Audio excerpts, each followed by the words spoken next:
سلام بچه ها، ویکتورم. اومدیم دوباره با هم باشیم.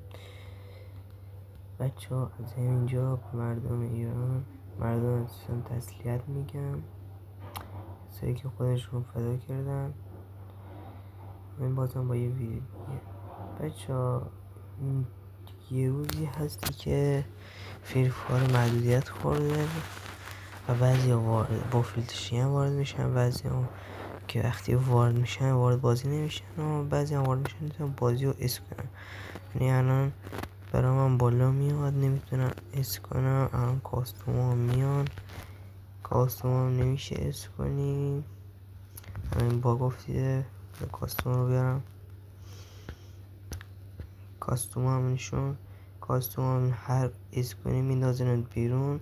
مثلا الان خودم بخوام بریم تمرینی، خب اسم میکنیم میریم داخل بازی، نه تمرین همه مپا، ولی میندازم بیرون کنیم.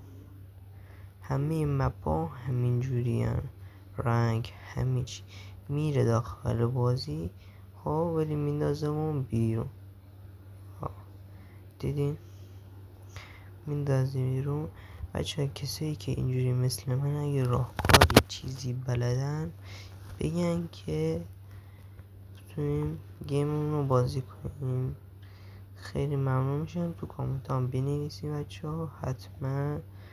و بچه ها منتظر ویدیو دوم باشین، یعنی گردونست شیطان. تو کامنت هم بنویسین که گفتم که چند تا جمع میشه. اینم از این ویدیو. خدا نگهدار.